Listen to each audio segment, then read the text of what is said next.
ver, perdón, un ratito, ¿dónde está?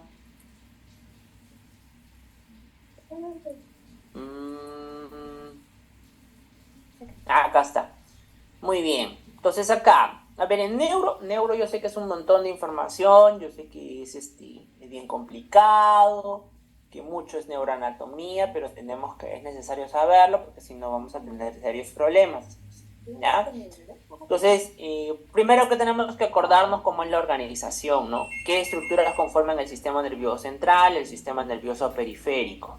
Y aquí básicamente lo que se les puede preguntar, cuáles son los componentes celulares. Entonces tengo que hablar, ya una vez separada la neurona, tengo que saber cuáles son los componentes de la neuroglía, es decir, los componentes que ayudan o sirven de sostén para el sistema nervioso central y periférico. Entonces acá tengo que estudiar bastante bien cuáles son los astrocitos, cuál es la diferencia entre el astrocito protoplasmático y fibroso, estudiar los oligodendrocitos y las células de Schwann. A ver, acuérdense, cuál es el que sintetiza la mielina para el sistema nervioso central y cuál es el que sintetiza para el sistema nervioso periférico. La célula de Schwann es la célula que le provee la mielina al sistema nervioso periférico, es decir, a los nervios, mientras que el oligodendrocito a las neuronas del sistema nervioso central, es decir, del cerebro, bulbo encefálico, del cerebelo y la médula espinal. La microglía, hay que acordarse que es el macrófago que migra desde el saco vitelino, ¿no? Al momento del nacimiento, desde las 14 semanas hasta el sistema nervioso central y se vuelve en el macrófago residente del sistema nervioso central, ¿no? Los epidemiocitos, que es lo que hacen, que es el recubrimiento por parte del sistema ependimario y productor también de líquido cefalorraquídeo. Entonces, ¿qué es lo más potencialmente evaluable acá? Las funciones de cada uno. ¿Qué hace el astrocito protoplasmático y qué hace el astrocito fibroso? Las funciones. ¿Qué es lo potencialmente también evaluable acá? Las diferencias entre la célula de Schwann y el oligodendrocito. ¿Quién mileniza a quién? ¿Quién tiene buena capacidad de regeneración? ¿Quién se regenera muy poquito? ¿Quién es muy susceptible al daño y quién no? ¿Ya? Acuérdense por favor, ¿ah? La microglía, que ya hemos dicho que era el macrófago residente del sistema nervioso central que migra del saco vitelino en las primeras etapas embrionarias. ¿Qué más? La neurona. Acá en la neurona, lo principal que vamos a preguntar son los tipos de neuronas y dónde las encuentro. ¿Dónde encuentro la neurona pseudopolar? ¿Dónde encuentro una neurona bipolar? ¿Dónde encuentro a las neuronas multipolares, a las anaxónicas? ¿Ya? Hay que preguntar. Sinapsis, ¿cuáles son las diferencias entre la sinapsis eléctrica y química? ¿Cuáles son la principal diferencia? En estas hay comunicación de citoplasma, por lo tanto no hay neurotransmisor pendiente. Significa que cuando cambia el potencial de acción acá, también lo va a hacer aquí. ¿Por qué? Porque ¿qué cosa es el potencial de acción? Hemos dicho, es el cambio de voltaje de la célula, ¿no? ¿Y de dónde sale el voltaje de la célula? El voltaje de la célula sale de suma y resta de cargas de lo que está afuera, de lo que está adentro. Lo que está adentro menos lo que está afuera se resta en cargas y eso se denomina voltaje, ¿no? Eso se denomina voltaje. Ese voltaje, normalmente en estado de reposo, ¿cuánto es? Menos 90, menos 87 milivoltios, ¿no? Entonces, ¿qué es lo que pasa cuando hay un potencial de acción? Cuando hay un potencial de acción, ¿no? Cuando hay un potencial de acción, esos menos 80, menos 70 milivoltios, se pica hasta arriba, se hace hasta cero y luego se vuelve inclusive positivo. ¿Hasta cuánto? A más 30, ¿no? ¿Por qué se vuelve así el voltaje de la célula? Porque cuando sucede esto, la carga cambia. Entonces, a esta elevación, este cambio de voltaje, se le llama la despolarización, ¿ya? O potencial de acción, ¿ok? Entonces, ese potencial de acción que ha aumentado y que se vuelve ahora hasta positivo, la primera parte se llama despolarización. Y luego debe regresar a lo normal, al estado en reposo, que se llama, ¿cómo se llama este proceso cuando regresa al estado normal, en reposo? Repolarización. Repolarización. ¿Qué ion corresponde a cada fase? ¿Dónde está el sodio? ¿Dónde está el potasio? Y yo les dije también que yo puedo hacer que la neurona baje su voltaje a lo normal, pero no solo lo normal, sino más allá de lo normal, o sea, más bajo que lo normal. ¿Cómo se llama esto? Hiperpolarización. Hiperpolarización. ¿Qué tipo de neuronas hacían esto? Las neuronas inhibitorias. ¿Por qué las neuronas inhibitorias hacen eso? Porque cuando yo hago que una neurona, su potencial de acción, su potencial en reposo sea más bajo que el basal, la neurona que está al costado, por ejemplo acá, la neurona que viene acá, al encontrar a este en menos voltaje, tiene que despolarizar mucho más para poder hacer que se despolarice. O sea, tiene que hacer que el voltaje cambie más allá del potencial más bajo para que genere la despolarización. Entonces, ¿cuándo hacen eso las neuronas? Cuando yo quiero inhibir a otra neurona, ¿no? Cuando yo quiero inhibir otra neurona. Por ejemplo, en el sistema nervioso central, ustedes han visto que hay neuronas que se encargan de inhibir la motricidad, inhibir los estímulos sensitivos, etcétera, ¿no? Entonces, eso hacen básicamente las neuronas inhibitorias. ¿Cómo se logra? Con dos iones, con cloro y con el mismo potasio también. Entonces, aquí hay que estudiar bien clarito cuáles son los iones que intervienen en cada fase, por favor. ¿Qué cosa es el potencial umbral? Threshold o umbral. ¿Qué cosa es? Es lo mínimo para que se pueda generar un potencial de acción. Correcto, muy bien. Lo que pasa es que los canales de sodio que permiten la despolarización, ¿no? Necesitan llegar a un voltaje mínimo para que se aperturen. Esta apertura solo se da con un voltaje que tiene que ser mínimo menos 50 milivoltios. Una vez que se llega a este nivel, todos mis canales de sodio se activan y por eso la conductancia del sodio aumenta rápidamente. Aumenta rápidamente y el voltaje se vuelve hasta positivo. Eso se llama umbral. El overshot, ¿no? El overshot o el acme es hasta donde máximo llega el voltaje, que en este caso es más 35. ¿Ya? Entonces, acuérdense, guerra avisada no mata gente. Acá está mal, salió mal esta diapositiva. El principio de todo nada. ¿Qué significa el principio de todo nada, chicos? ¿Qué significa? Que cuando yo despolarizo una parte de la neurona, toda la neurona se despolariza. Toda, ¿no? Toda la neurona se despolariza.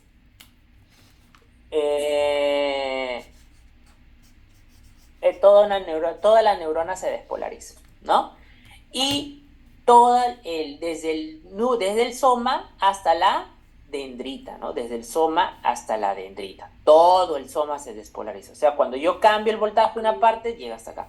Entonces, significa, ahora, obviamente no todo lo hace en un mismo tiempo, ¿no? Se demora. Hasta que llegue hasta el otro lado, se demora. Pero siempre llega hasta el otro lado. Entonces se llama el principio de todo o nada.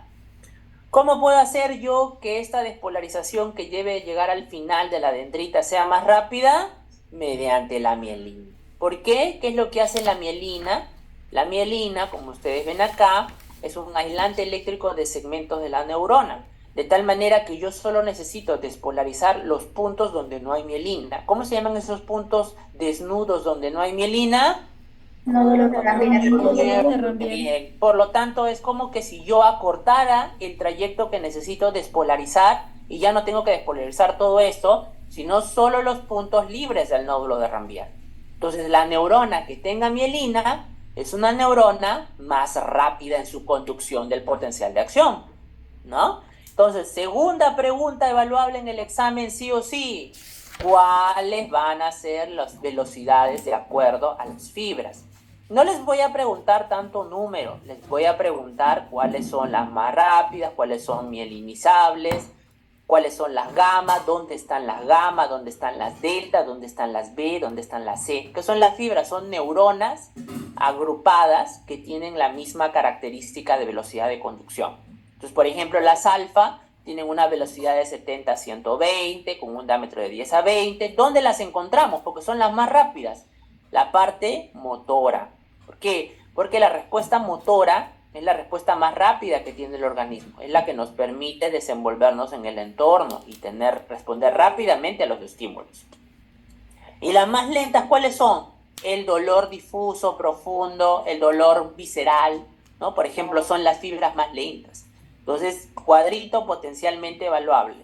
Los números no les voy a tomar, ¿ya? Sí sería adecuado que por lo menos sepa algo, pues, ¿no? O sea, no voy a pensar yo que la fibra alfa lleva a 2 metros por segundo, pues, ¿no? Pero lo más evaluable son dónde los encontramos y cuáles son más rápidas, por lo menos el orden de cuál es más rápida sobre quién, ¿ya? Miren, después ya no quiero ir llantos ahí. A ver, luego la excitación y la inhibición, ¿no? Lo que les he dicho. ¿Cuándo yo lograba inhibir una neurona? ¿Cuándo inhibía una neurona? ¿Cuándo qué hacía? Hiperpolarizar. Hiperpolarizar, correcto. Por eso tú una neurona que inhibe, mira, ves cómo lo vuelve cada vez más negativo.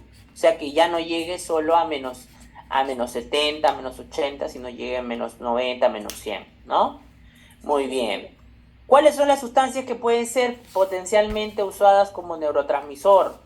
La más importante, la más conocida, la acetilcolina, pero hay varias otras, ¿no? Miren ustedes, los múltiples neurotransmisores de nuestro cuerpo son un montón. ¿Qué es lo que tengo que saber? Lo mínimo. Lo mínimo que tengo que saber es a qué clase pertenece cada una. O sea, no es posible que de repente yo diga que la serotonina es tipo acetilcolina, o que diga que es un aminoácido. A ese alumno pues tiene que jalar y bien jalado, tiene que saber por lo menos cuáles son aminas, cuáles son aminoácidos, cuáles son gases, cuáles son dependientes de la pituitaria, etcétera, ¿ya? Muy bien. La sinapsis química, las intervenciones en la sinapsis química, acuérdense los procesos que llevan a cabo la sinapsis, acuérdense la función del calcio. ¿Para qué sirve el calcio? Cuando el potencial de acción llega en la neurona posináptica, activa el canal dependiente de voltaje de calcio. ¿Y por qué el calcio ingresa? Porque tú tienes acá una serie de vesículas llenas de neurotransmisor, ¿cierto? Entonces, yo necesito que este neurotransmisor no esté acá adentro en la vesícula, necesito que salga acá afuera, ¿cierto? ¿Y cómo lo logro? Mediante el calcio.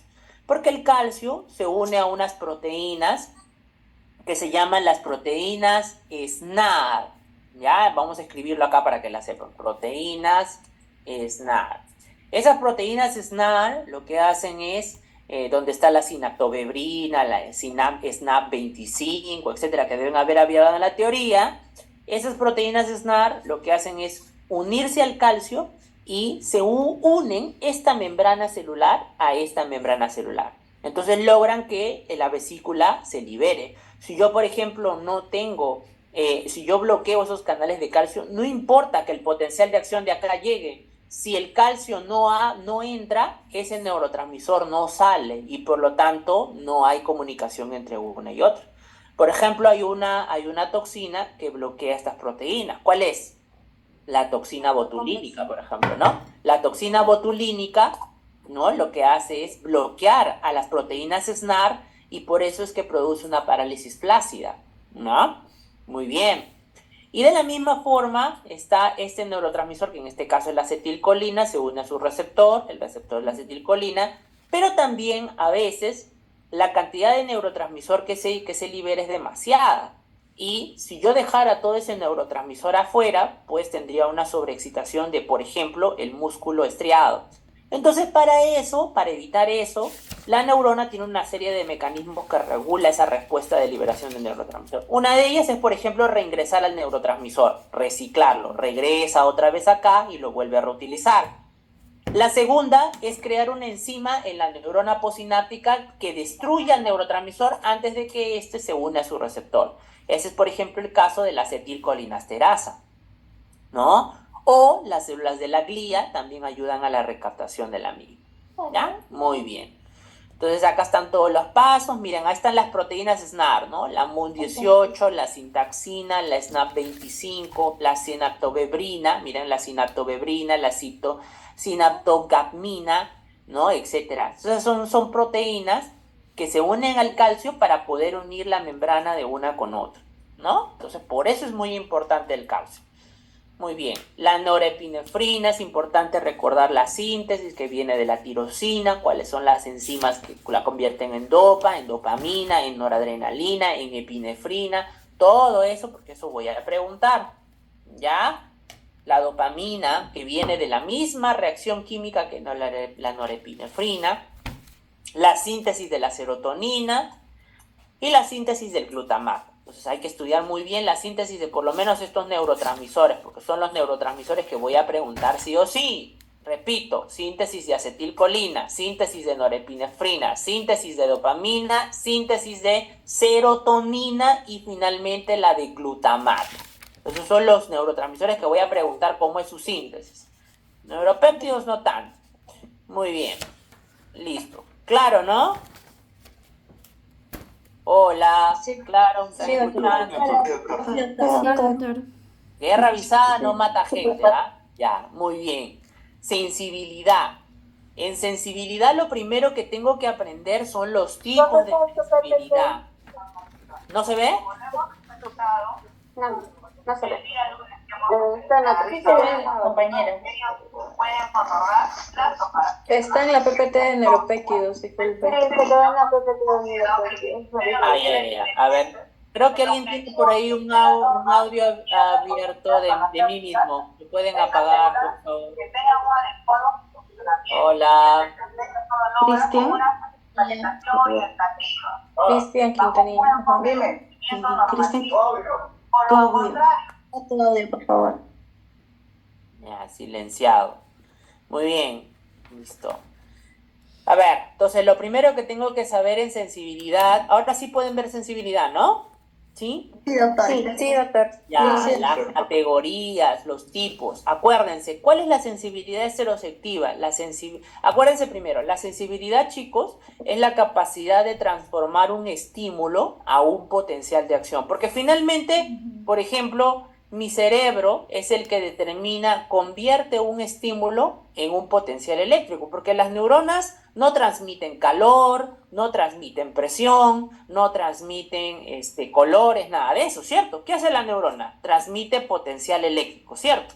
Entonces la gran pregunta es cómo yo logro transformar una información en potencial eléctrico. Eso se llama transducción, o sea, convertir un estímulo en potencial eléctrico. Entonces, la sensibilidad tiene ese objetivo, transformar un estímulo a un potencial de acción. Y para eso hay receptores. La célula que es capaz, o el órgano que es capaz de transformar un estímulo a un potencial de acción se llaman receptores. Y los receptores se clasifican de acuerdo al tipo de sensibilidad que llevan. Se llama sensibilidad estereoceptiva aquellos que vienen de receptores que están en piel y mucosas. Repito, piel y mucosas. Se llama sensibilidad propioceptiva a la que viene de receptores de regiones profundas como músculo, tendones, cápsulas, huesos. Y se llama está mal ahí, interoceptiva a la sensibilidad que proviene de las vísceras, ¿no? De las vísceras. Entonces, generalmente la estereoceptiva es un tipo de información que lleva tipo dolor o cutáneo, por ejemplo, mecanorreceptores, terminaciones del dolor. Y las propioceptivas generalmente llevan información de articulaciones, por ejemplo, qué tan distendida está el músculo, qué tan tenso está el ligamento, etcétera, ¿ya? Y las interoceptivas llevan información visceral. Entonces, una vez conocido eso, yo tengo que saber cuáles son los tipos de receptores de acuerdo al estímulo, porque una cosa es cuáles son los tipos de acuerdo al tipo de sensibilidad que llevan y otra cosa es de acuerdo al estímulo. Si el estímulo es mecánico, se llama mecanorreceptor. Si el estímulo es temperatura, se llama termorreceptor.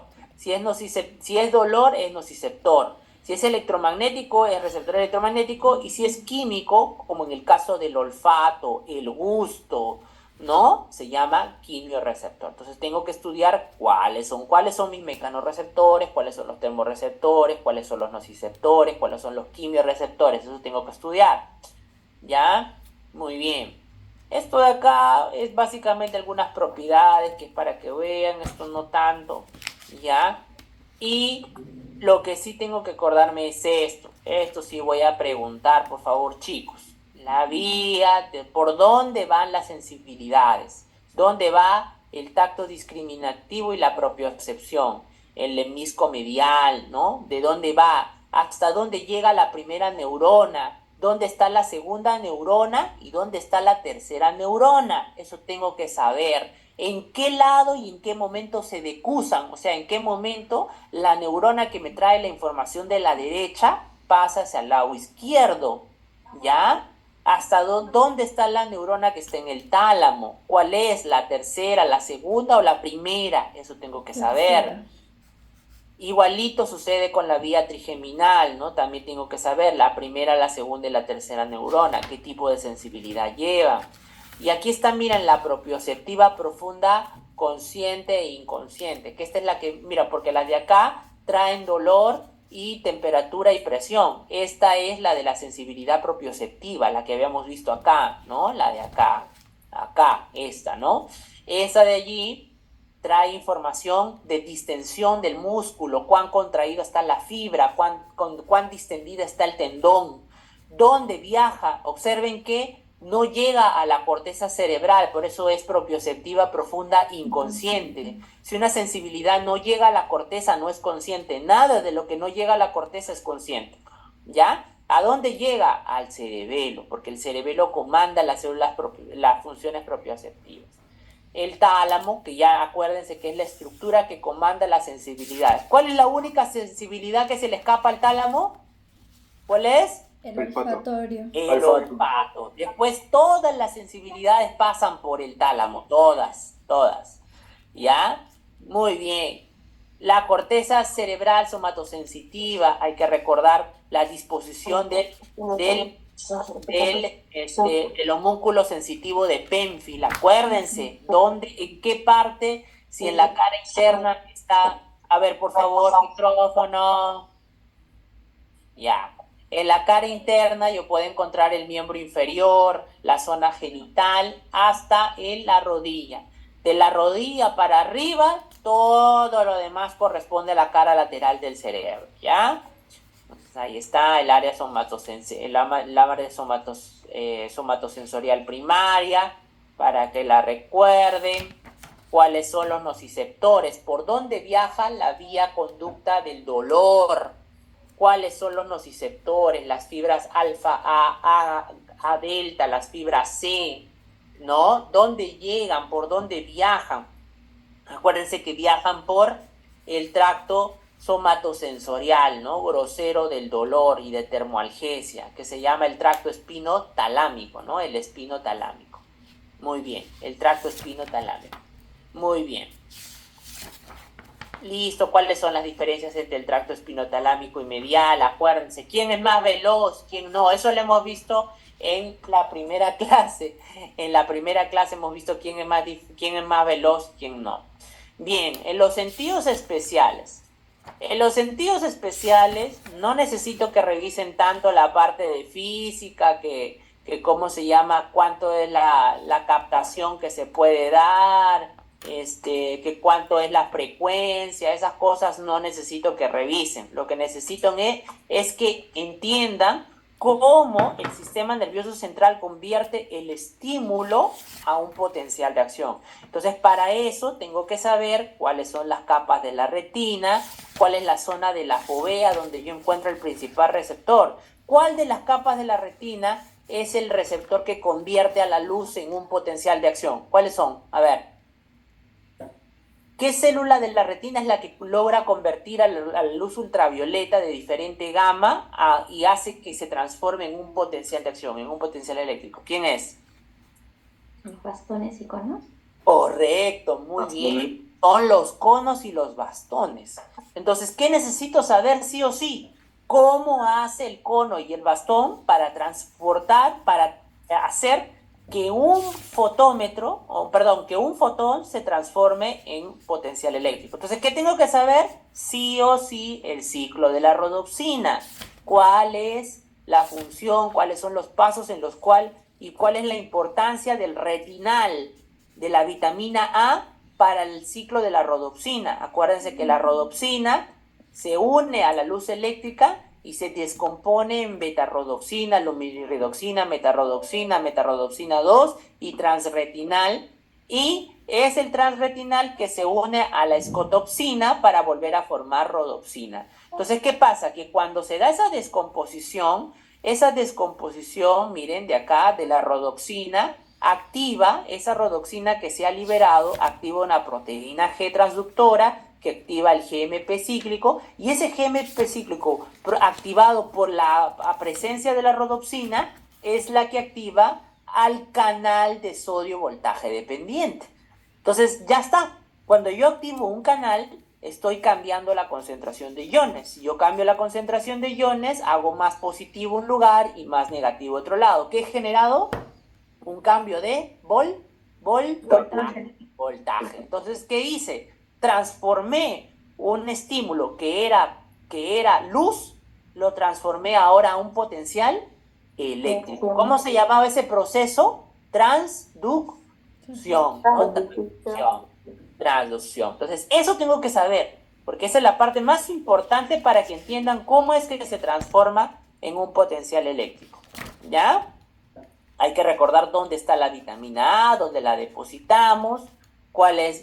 Acá no voy a preguntar tanto de cómo es la conformación conos y bastones, pero sí tengo que recordar para qué sirve cada uno, a cuáles reaccionan ante el color y cuáles reaccionan ante el blanco y negro, ¿no? Porque son diferentes estímulos, ¿no? Y hay que recordar que toda la retina no es igual. Hay una zona de la retina que tiene muchos conos y que por lo tanto tiene la capacidad de una agudeza visual mucho mejor. ¿Cómo se llama esa zona? La fóvea. Por eso es que yo puedo ver con todo mi campo visual, pero para poder yo ver con atención, ¿se han dado cuenta que yo tengo que enfocar la mirada de mis dos ojos en un punto? ¿Por qué? Porque la vista con atención se logra solamente mediante la fovea, ¿no? De esa forma yo puedo leer, puedo tomar atención, profundidad, a cuánto espacio está de mi cuerpo, esa llave que yo quiero alcanzar o esa persona a la que yo quiero saludar, ¿no? Muy bien. Listo. Esa parte, muy bien. La vía visual, esto sí es importante. ¿A dónde va? ¿Dónde está la parte periférica y dónde está la parte central? ¿Por dónde viajan? ¿Ya? ¿Dónde está la primera, segunda y tercera neurona de la vía visual? Bien importante, acuérdense, por favor, ¿ya? Eso tengo que revisar. ¿Dónde está la primera, a nivel de la retina, la segunda a nivel de las células ganglionares y la tercera al nivel del tálamo, ¿no? A nivel del tálamo, muy bien. Listo, la corteza visual, ¿dónde está? No voy a preguntar mucho de los movimientos acálicos del ojo. Igual, sistema auditivo. No necesito que aprendan que cómo se transforma una onda, que cuánto es una fase. No, lo que a mí me interesa que aprenden es, uno, cuáles son los elementos del oído, y dos, cómo el oído interno, mediante sus partes, que son la rampa vestibular, el conducto coclear, la rampa timpánica, cómo ellos convierten el estímulo del sonido, que es una onda vibratoria, a un potencial de acción. Entonces, ¿quién hace eso? El órgano de Corti. ¿Por qué el órgano de Corti lo hace así? Porque nuestro sistema de oído medio, miren, el oído externo, mediante la onda vibratoria, mueve a la membrana timpánica. La membrana timpánica mueve a los huesecillos. Los huesecillos hacen que aperture la ventana oval. Y esa onda vibratoria que se ha transmitido a través del movimiento de los huesecillos, ahora se difunde en movimiento en un líquido que hay en el interior de la cóclea. En la cóclea hay un líquido que se llama endolinfa, que cuando hay un movimiento vibratorio se mueve. Cuando tú agarras una tina con agua y la mueves, vas a ver cómo el agua se mueve y vibra también, ¿cierto? Ya, igualito pasa en la endolinfa. Entonces, esa endolinfa se mueve alrededor de toda esta rampa coclear, ¿ya? Y esa rampa coclear, miren, en una de ellas, que es en la escala media, en la rampa media, está el órgano de Corti. Entonces, esa onda vibratoria de la endolinfa, que se mueve a la membrana tectoria, y la membrana tectoria mueve a su vez a estas células ciliadas del órgano de Corti. Entonces, cuando las células ciliadas se mueven, producto de que la membrana tectoria se movió por el movimiento de la endolinfa, ese movimiento activa los canales dependientes de movimiento de potasio. Y al entrar se genera una despolarización. ¿Por qué? Porque otra vez estoy logrando yo que a la entrada de electrolitos cambia mi voltaje aumenta, por lo tanto, despolarización. Y ya está, transformé algo que era sonido, lo transformé ahora a conducción eléctrica. Entonces, eso tengo que saber, ¿ya? La vía auditiva, ya para que lo revisen. El gusto tengo que saber cuáles son los sabores, ¿no? Cuál es el agrio, salado, dulce, cuál es el umami y el amargo, y cuáles son las sustancias que lo pueden producir, el agrio, el salado y el dulce, y cómo, aquí igualito, el receptor transforma una sustancia química de cualquiera que estos sean, el dulce, el hidrogenión, el glutamato, etcétera, cómo hacen para transformarlo en potencial de acción, ¿no? Y aquí voy a preguntar dos cosas importantes, eso así, repasen, ¿ah? ¿Cuáles son los estímulos de acá, de esto, del sabor agrio, salado, dulce y amargo y umami, que transforman el quimioreceptor en potencial de acción por la vía de los ligandos y por la vía del segundo mensajero? Porque hay dos formas mediante el cual el receptor gustativo lo transforma en potencial de acción. Una es mediante la vía de los ligandos, que es que la sustancia misma se une al receptor, activa al canal de sodio y ya está, despolarización. Y hay otra que es la vía del segundo mensajero, que es el estímulo se une a su receptor, el receptor activa en la vía del segundo mensajero, que puede ser de la proteína G y el GMP cíclico, y este a su vez activa la liberación de canales de vesículas de neurotransmisor. Y ya está, potencial de acción. ¿Ya ven? ¿Cómo? Mediante el cambio de voltaje. Entonces acuérdense, ¿ya? Muy bien. Las vías centrales del gusto, ¿cuáles son? ¿Dónde van? Acuérdense, la primera neurona está en el ganglio geniculado, los 2/3 de la lengua. La segunda, la primera neurona del tercio posterior está en el ganglio petroso del glosofaringio, y la zona de las bayéculas le corresponde al vago. Toda esa neurona viaja hasta la segunda neurona, que es la segunda neurona que está en el núcleo del tracto solitario. Esa neurona manda, ¿hasta dónde se va? Hasta arriba, hasta el tálamo, y ahí está la tercera, ¿no? Y la tercera se va ya a la corteza gustativa. El olfato, nada más, ¿cuáles son las vías del olfato acá? Más importante es acordarse del receptor, ¿no? Que se unen a un receptor, despolarizan a la célula receptora y ya está, transforman en potencial de acción. No voy a preguntar mucho de la vía central del olfato. Muy bien, bien. Seguimos. Vamos a función motora. A ver, espérense, vamos a cambiar acá antes que no vean. Función motora, ¿dónde está? ¿Dónde está? Muy bien. ¿Ven la diapositiva de función motora, no? Sí, Muy bien. Sí. En la función motora, ustedes van a ver allí básicamente que es una función importante porque es la que nos ayuda a desenvolvernos con el medio, chicos, ¿no? Es la que nos ayuda a comunicarnos con el medio. Mediante la acción motora yo ejerzo funciones. De nada vale que yo recepcione la información si no tengo forma de poder comunicarme y de adaptarme a mi entorno. Entonces eso lo hago mediante la función motora. Acuérdense, primero que nada, que hay dos motoneuronas. La motoneurona alfa, que es la efectora, es la que permite la contracción del músculo, y la motoneurona gamma, que es una motoneurona que mantiene una tonicidad estable, una tonicidad basal. Tus músculos no se encuentran flácidos cuando no lo utilizas, tienen siempre un grado de tonicidad. Y esa tonicidad es gracias a la motoneurona gamma. ¿Dónde está? Hay que saber, está en el asta anterior de la médula espinal, ahí está la motoneurona alfa. La vía motora, chicos, efectora, tiene solo dos neuronas a diferencia de la sensibilidad. La primera motoneurona que viene de la corteza motora y la segunda motoneurona que viene desde la asta de la médula espinal. A esa segunda motoneurona nosotros le conocemos como la motoneurona alfa. ¿Ven? ¿Por qué es importante? Porque ustedes en neuro van a hablar de los trastornos de primera motoneurona y los segundos de segunda motoneurona. Y las interneuronas, que son neuronas regulatorias, generalmente inhibitorias, o sea que producen hiperpolarización, ¿no? Bien. Y para eso tenemos que recordar un poquito acerca de sensibilidad propioceptiva. ¿Por qué en este punto les puse sensibilidad propioceptiva? Porque cuando tú realizas un movimiento, el cerebro tiene que retroalimentarse si la orden que dio se ha visto reflejada tal cual él quiso hacerla en el movimiento que tú has ejecutado. ¿Quién le da esa información? Le da la sensibilidad propioceptiva profunda inconsciente. Porque la sensibilidad propioceptiva profunda inconsciente, mediante sus receptores que están en cápsulas, tendones, fascias, huesos, le dice al cerebro si la orden que él dio se ha ejecutado adecuadamente o ha habido un error. Ha sido más, ha sido menos. Y el cerebro, por lo tanto, corrige en la siguiente orden el efecto para que se haga adecuadamente de acuerdo a lo que yo creo. ¿No? Muy bien, entonces hay que recordarse cuáles son los receptores de la sensibilidad propioceptiva. Básicamente solo dos: los usos musculares y el órgano tendinoso de Golgi. ¿Qué tengo que recordar? ¿Qué tipo de información lleva cada uno?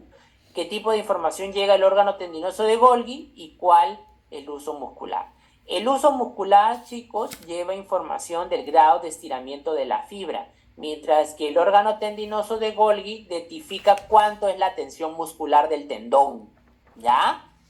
Por eso es que el órgano tendinoso de Golgi está en el vientre muscular, mientras que el uso muscular está en el interior del vientre del músculo, mientras que el órgano tendinoso de Golgi está en el tendón, miren ustedes, ¿ya? ¿Qué voy a preguntar de acá? ¿Qué es el reflejo miotático muscular? ¿Cuáles son las características? ¿Qué significa la postdescarga y por qué se da? ¿Ya? ¿Qué es el reflejo flexor? ¿Cuáles son las características? ¿Cuántas interneuronas intervienen? Porque en el reflejo miotático yo tengo solo 2 neuronas, la que lleva la información y la respuesta, nada más. En el reflejo flexor, miren, yo tengo una neurona que lleva la información del dolor, 1, 2, 3 interneuronas, y el efecto excitatorio e inhibitorio, ¿no? Y el reflejo cruzado, sensor cruzado, es siempre el estímulo sucedió en el lado derecho, la respuesta es en el lado izquierdo. ¿Cuándo hacemos eso? Cuando queremos alejar todo el tórax, por ejemplo, de un dolor. ¿Cuántas interneuronas intervienen? Mucho más. Por eso el efecto se demora más comparado al reflejo flexor, ¿no? Son más interneuronas las que tiene que llegar. ¿Ya? Muy bien. La corteza motora primaria. La corteza motora primaria, ¿de dónde viene? ¿Ya?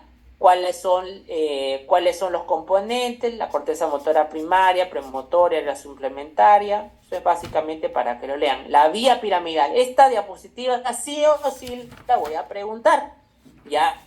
¿Cuáles son las características de la vía piramidal? ¿De qué áreas vienen las neuronas? ¿Viene solo de la corteza motora primaria o viene también de las vías de la corteza sensitiva, o de repente también viene de las vías visuales? No sé, ustedes ya van a revisar, ¿no? Entonces revisen ahí bien esa diapositiva, por favor. Revisen cómo se llaman los axones que siguen el mismo lado y cómo se llaman las que se decusan y dónde se decusan. ¿Dónde se decusan esas neuronas? ¿Dónde pasan al otro lado? Un porcentaje. Sobre la interna. No, ¿dónde pasan de un lado derecho al lado izquierdo? Bulbo raquídeo. En el bulbo raquídeo, muy bien, correcto, en el bulbo raquídeo. Por eso es que cuando yo tengo un infarto del cerebro derecho, no, la clínica la puedo ver en el lado izquierdo, porque el infarto de estas neuronas generará la disfunción clínica del otro lado, ¿no? No va a generar la del mismo lado, ¿ya? Que revisar, chicos, acuérdense. Muy bien.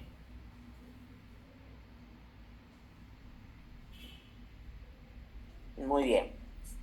Listo. Entonces eso es. Miren, acá les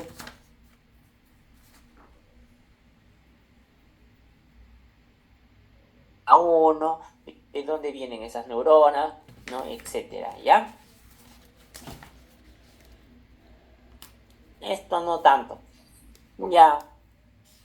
Bien. Eso tampoco les voy a preguntar tanto, pero sí, por lo menos, la vía retículo-espinal y la vía vestíbulo-espinal. ¿Por qué? Porque ellas son vías que colaboran con la motora en la vía córtico-espinal, ya, que colaboran con la vía córtico-espinal para regular su acción, ¿no? Muy bien, listo. A ver, seguimos. ¿Dónde estamos? A ver.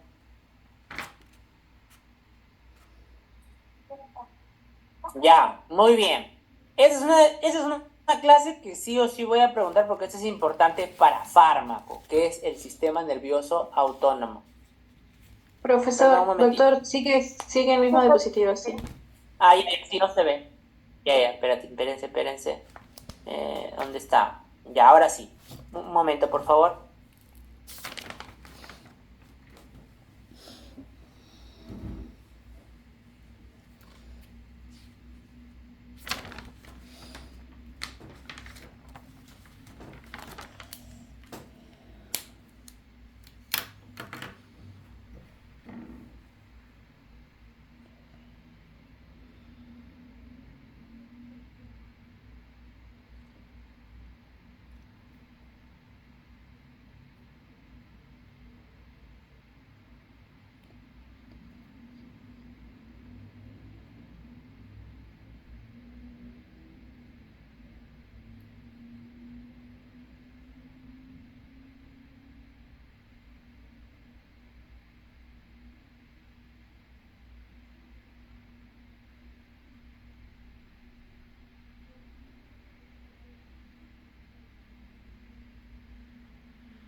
Ya, perdón. Entonces, esta clase sí o sí la voy a preguntar porque esta clase va a venir, lo van a tener que saber para fármaco, chicos. ¿Ya? Entonces, ¿qué necesito que sepan? Necesito que sepan dónde están. A ver, el sistema nervioso autónomo tiene dos neuronas, la neurona preganglionar y la neurona posganglionar. Entonces, necesito que ustedes sepan dónde está la neurona preganglionar del simpático y las del parasimpático. Entonces tienen que decirme, doctor, la primera neurona, por ejemplo, del parasimpático depende de qué nervio está llevando. Si por ejemplo estoy hablando de los nervios que inervan a la pupila y al esfínter de la pupila, la primera neurona está en el núcleo accesorio del oculomotor conocido como Edinger y Westphal. Si la estoy preguntando por el núcleo que inerva a la glándula lacrimal, en el núcleo salival superior, ¿no? Así, etcétera. Entonces, igual para el sistema nervioso simpático, ¿no? Que en el caso simpático, todas las primeras neuronas prácticamente están en el asta intermedio lateral de la médula espinal, ¿no? El más difícil va a ser el parasimpático porque el parasimpático tiene varios puntos diferentes de primera neurona, a diferencia del simpático, que miren, prácticamente todas sus neuronas vienen de toda esta trama, ¿no? ¿Desde dónde? Desde T1 hasta L1, ¿no? Bien. ¿Qué es lo siguiente que tengo que saber? Muy importante, ¿cuál es el neurotransmisor de la primera y cuál es el neurotransmisor de la segunda? Aquí hay una diapositiva clave. ¿Cuál es el neurotransmisor de la neurona preganglionar del simpático y parasimpático y cuál del simpático y el parasimpático postganglionar? ¿Será que los adrenérgicos solamente es en simpático? No, como vemos acá, también puede ser que haya algunas neuronas simpáticas donde el postganglionar puede ser acetilcolina, ¿no? Por ejemplo, las glándulas sudoríparas y algunos vasos sanguíneos, nada más, ¿ya? Entonces, diapositiva clave. Muy bien, ¿y de qué depende? Dijimos en clase teórica, mis alumnos de teoría ya saben, pues se los he repetido miles de veces, de que lo difícil no es eso, lo difícil es que ese neurotransmisor se une a diferentes receptores. Entonces aquí viene la parte horrible que tienen que estudiar sí o sí. ¿Qué hace cada receptor? ¿Por qué? Porque, por ejemplo, los adrenérgicos se unen a un receptor alfa, beta o gamma. Y tú dirás, bueno, no importa, son solo 3, ya, pero en cada uno hay un subtipo, alfa 1, alfa 2, alfa 3, beta 1, beta 2, gamma 1, gamma 2. Y en cada uno hay diferentes tipos de acuerdo a qué órgano hay. Entonces tengo que saber qué produce cada uno, porque miren ustedes, el alfa receptor produce vasoconstricción, pero el beta 2 provoca vasodilatación. Entonces, son dos acciones diferentes con el mismo neurotransmisor. ¿Qué lo diferencia? El tipo de receptor. Y esto yo lo tengo que saber para fármaco, porque en fármaco hay medicamentos que bloquean o este o bloquean este. Entonces tengo que saber.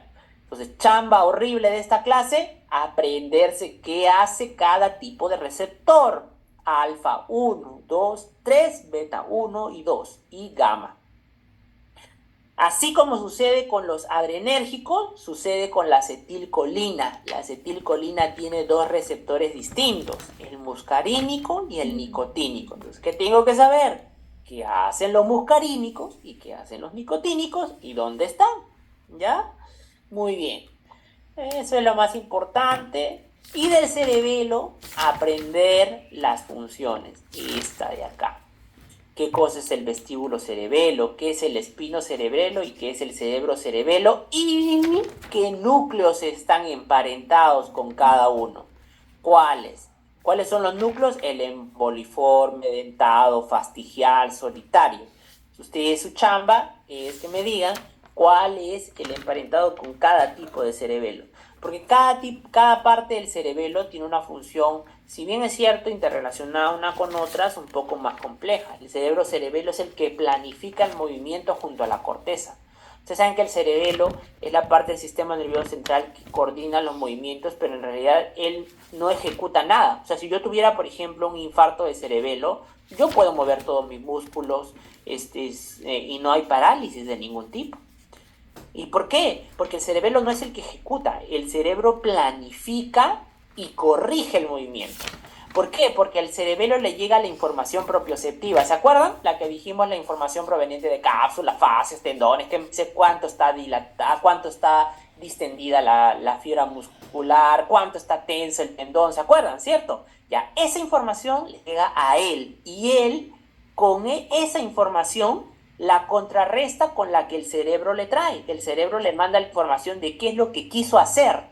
Y si él detecta que lo que quiso hacer el cerebro con respecto a la información que le viene de la sensibilidad propioceptiva no está correcta, se la devuelve al cerebro y el cerebro vuelve a corregir la orden para que la vuelvas a hacer otra vez.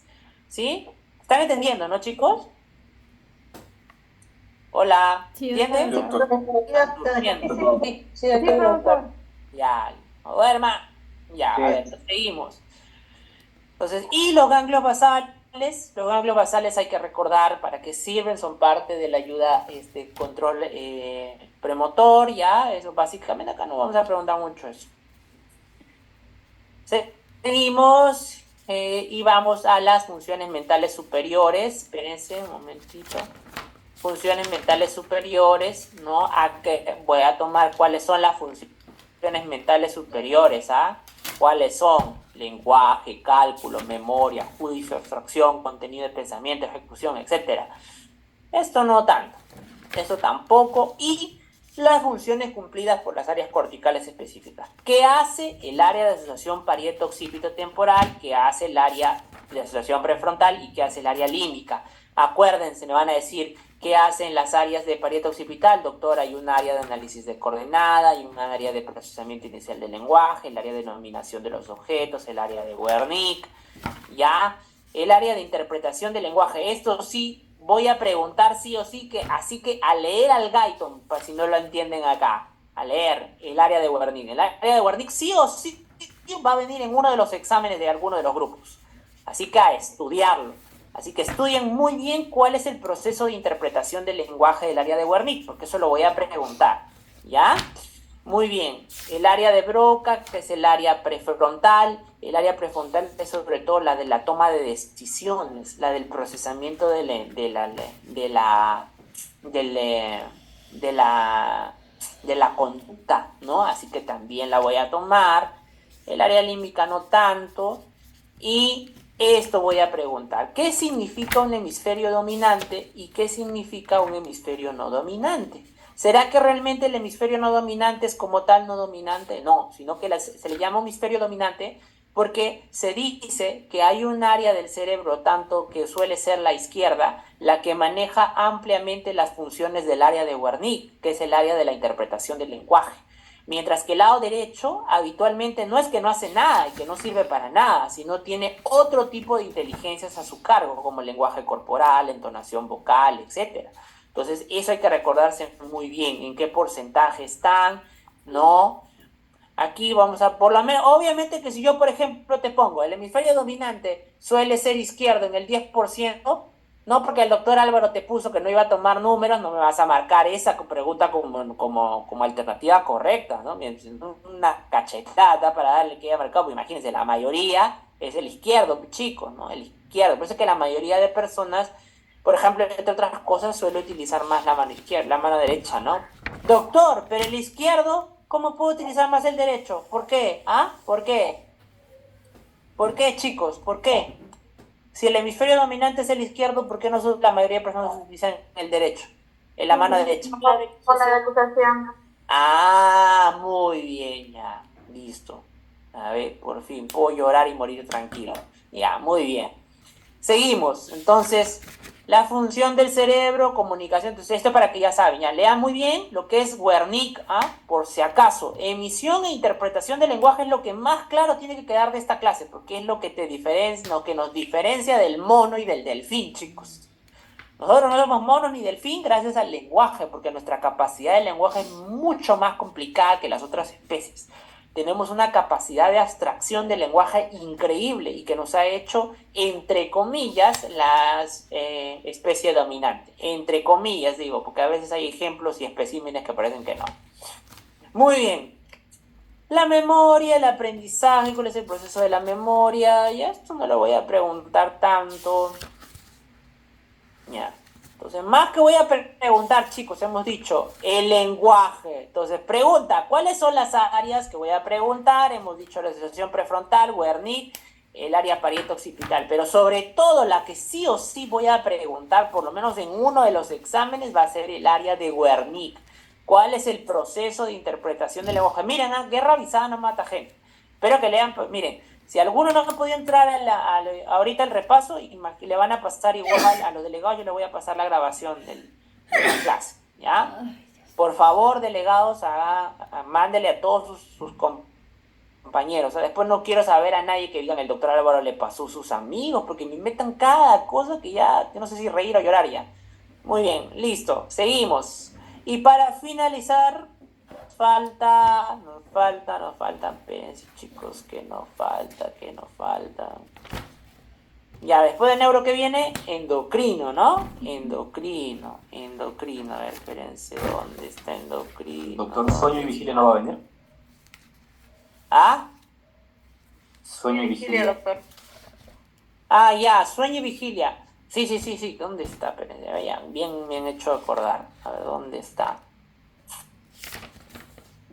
Sueño y vigilia, ¿qué cosa va a venir? Lo más importante que va a venir sueño y vigilia son básicamente el líquido cefalorraquídeo, que eso sí les voy a preguntar, chicos, las características, dónde se sintetiza, dónde no hay, acuérdense, dónde no hay barrera hematoencefálica,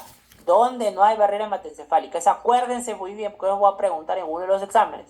¿Cuáles son los lugares donde no hay barrera hematoencefálica? Les voy a preguntar, ¿dónde está? Ya está, sueño y vigilia, creo que es este.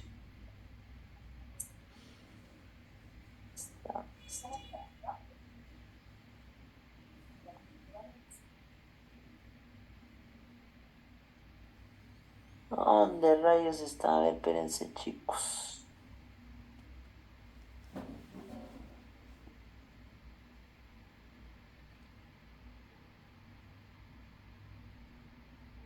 Ya, acá está.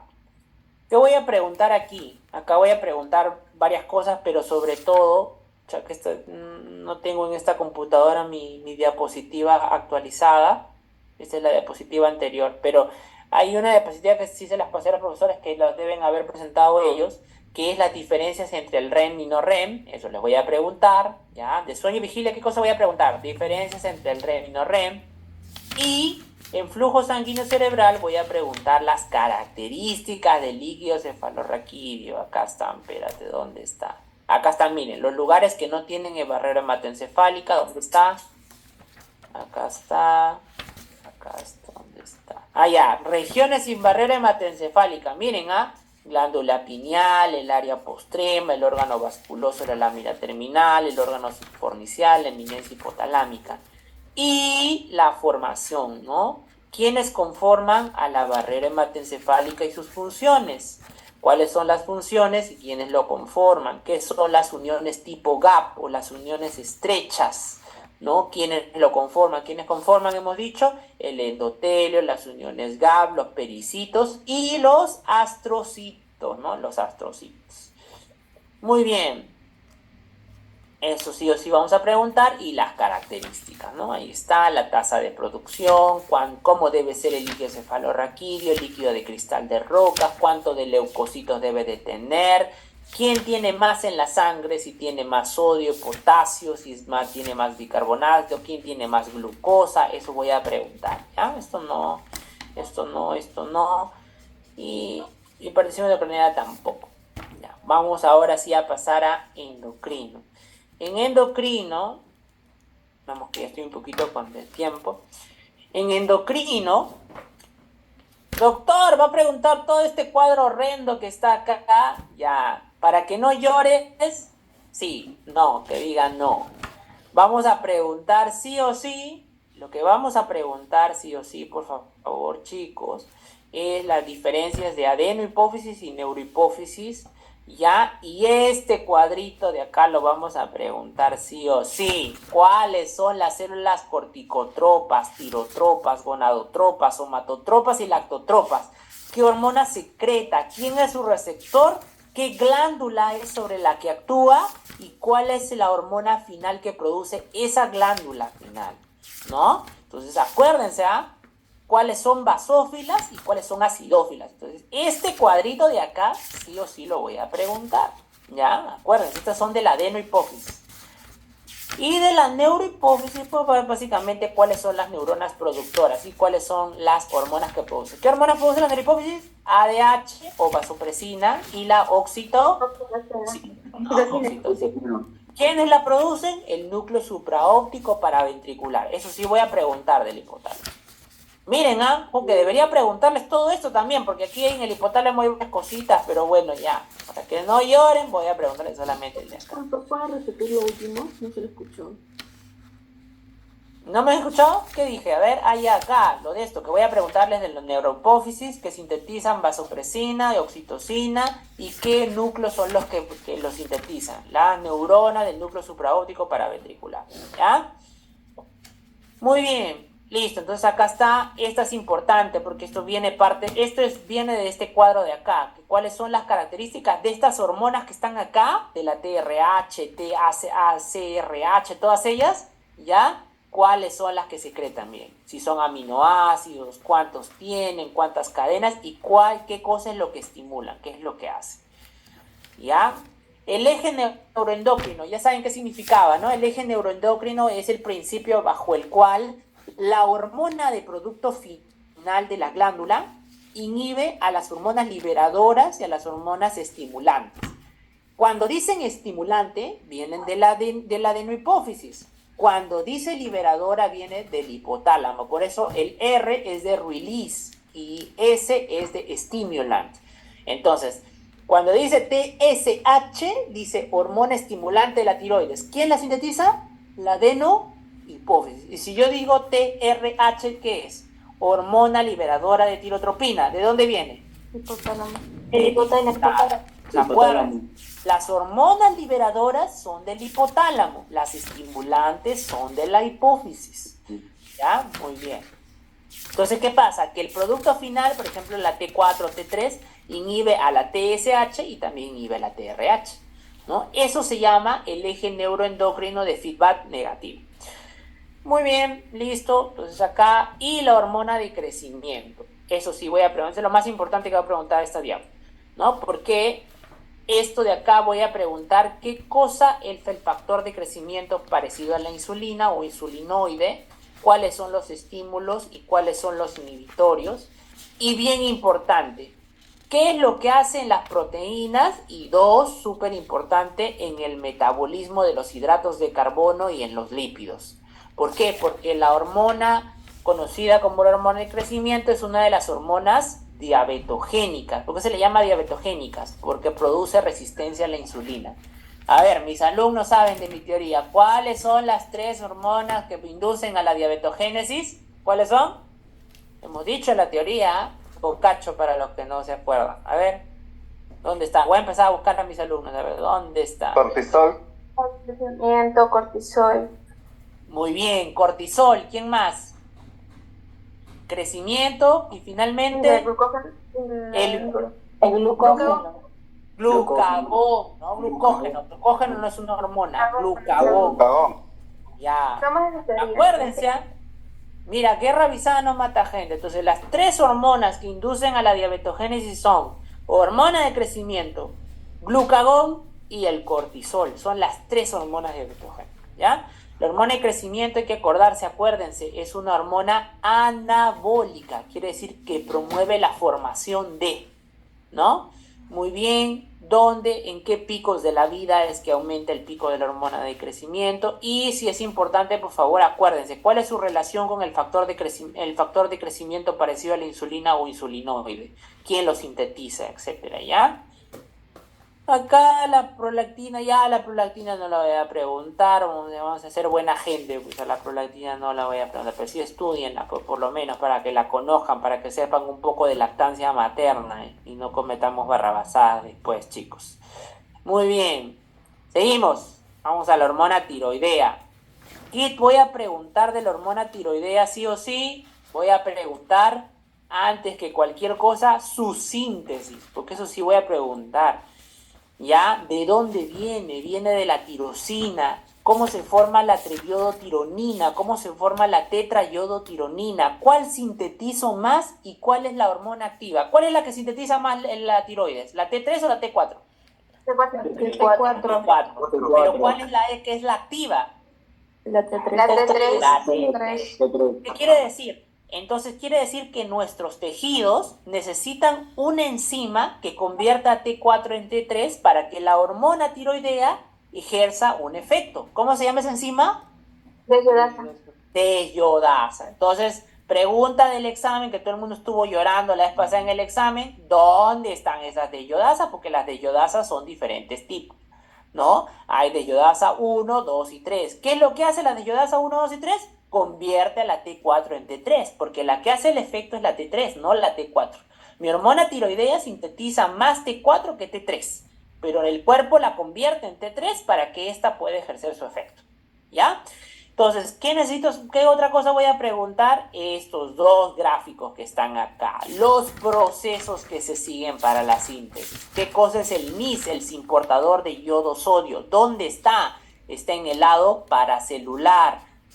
¿Cuál es el que ingresa al yodo al folículo tiroideo? La pendrina, el que lo intercambia por cloro, ¿no? ¿Cómo se llama la enzima que convierte al yodo en yoduro? La peroxidasa, ¿no? Perfecto, muy bien. ¿Cómo se llama la proteína a la cual se unen las hormonas tiroideas y que están aquí en todo este lleno de líquido viscoso? ¿Cómo se llama? La tiroglobulina, muy bien, la tiroglobulina, ya está. Entonces, aprenderse muy bien la megalina, que es la que agarra la tiroglobulina y la endocita para luego por proteasas romperla de las hormonas tiroideas y luego poder liberarla, ¿ya? Muy bien, ¿y cuáles son los efectos de la TSH? Eso es importante, eso sí voy a preguntar. ¿Qué hace la TSH en el folículo tiroideo? A nivel folicular, ¿qué hacen el metabolismo del yodo? ¿Qué hacen la síntesis de la hormona tiroidea? ¿Y qué hacen la secreción? ¿Qué es lo que hace? ¿Cómo logra la TSH que tú crees más hormona tiroidea? Ahí, eso voy a preguntar.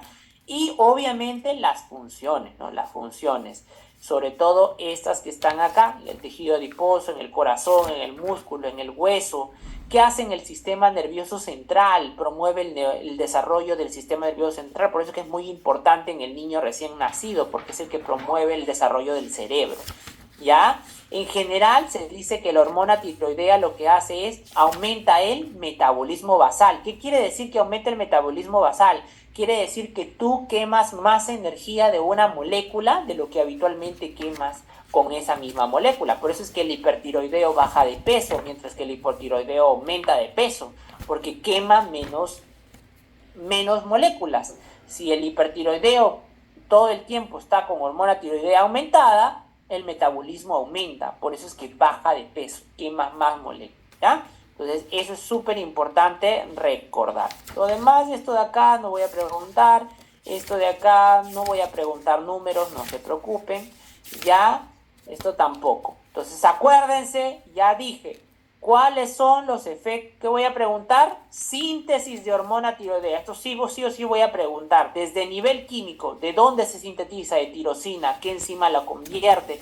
Que primero se convierte en monoyodotirosina, luego diodotirosina, luego teriodotirosina. ¿Qué cosa es la 3 reversa? T3 reversa es la triyodotirosina con un cambio de radical. Miren, en vez de ser 3,5,3 es 3,3,5, porque esta es la hormona inactiva, ¿no? Muy bien, pasamos a lo siguiente. Vamos a los glucocorticoides. En los glucocorticoides voy a preguntar anatomía, no. Corteza tampoco. ¿Qué cosa voy a preguntar? ¿Qué sintetiza cada uno? La zona glomerular, el glucocorticoide, el fascicular, los andrógenos y el reticular, reticular los andrógenos, fascicular, la zona de la corticotropina, y de los glucocorticoides y la zona glomerular, los mineralocorticoides. Esta diapo voy a preguntar sí o sí. ¿Cómo el colesterol? Porque las hormonas esteroideas vienen de el colesterol, por lo tanto yo necesito colesterol. Entonces, ¿cómo hace la célula corticoidea para poder captar el colesterol? ¿Qué enzimas actúan? La pregnenolona, la proteína STAR. Todo este cuadro de acá tengo que leerlo muy bien porque voy a preguntar cómo hace para captar el colesterol. Doctor, y esta es la parte en la cual no les va a gustar, pero lastimosamente lo tienen que saber. Así lloren y pataleen. ¿Por qué? Porque esta parte es importante para entender múltiples patologías. ¿Cómo es el proceso de conversión desde el colesterol a la aldosterona y desde el proceso del colesterol al cortisol y del cortisol al DEAS o la dehidroepiandrostenediona? ¿Ya? ¿Por qué? Porque si ustedes se han dado cuenta, entre los tres comparten enzimas, pero el orden de las enzimas, miren, hace la diferencia, ¿no? Muy bien. Esto de acá no, vamos a preguntar acá, vamos acá, esto, mecanismo de acción, bueno, se une a su receptor intranuclear. La aldosterona no la voy a preguntar, para que no digan, no, doctor, es que nos confundimos con renal, ya, no la vamos a preguntar la aldosterona. ¿Qué vamos a preguntar? Sí o sí, glucocorticoides, sobre todo esto, miren, esta, y esta diapo, estas 1, 2, 3, 4, 5, 6, 7, 6 diapos son las que yo voy a preguntar sí o sí, porque esto es la principal causa de iatrogenia en el mundo médico, porque no saben qué hace el cortisol. Entonces tienen que decirme qué hace el cortisol en los hidratos de carbono. Acuérdense, el cortisol es la hormona del estrés, por lo tanto promueve siempre el aumento de glucosa. Entonces todo aquel proceso que aumenta la glucosa será producido por el cortisol. Entonces aquí van a estudiar ustedes todos los mecanismos moleculares que llevan al aumento de la glucosa. ¿Qué hace con las proteínas? El cortisol es catabólico. A diferencia de las otras hormonas, como la insulina, el cortisol es catabólico, o sea, rompe moléculas para crear unidades pequeñas y por eso rompe aminoácidos.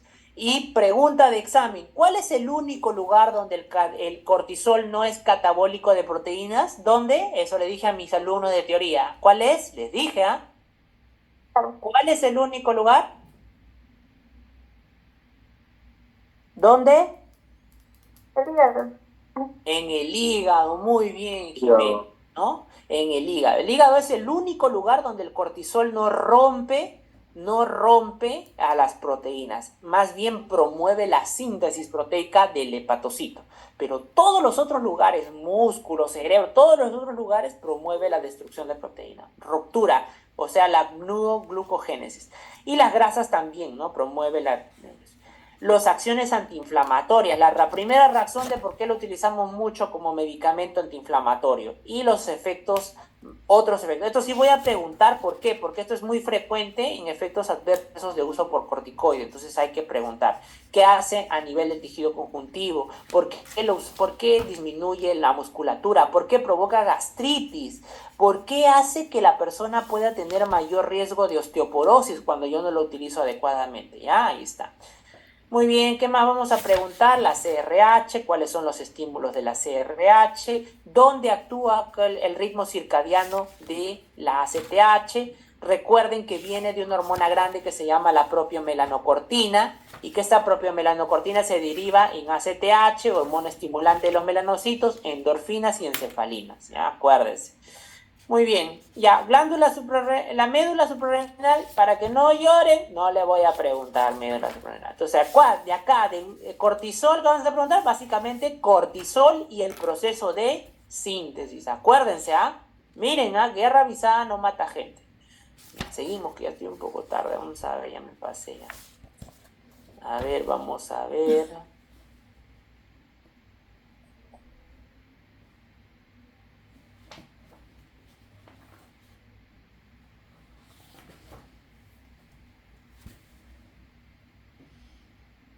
Muy bien, a ver, vamos a ver acá ya, insulina.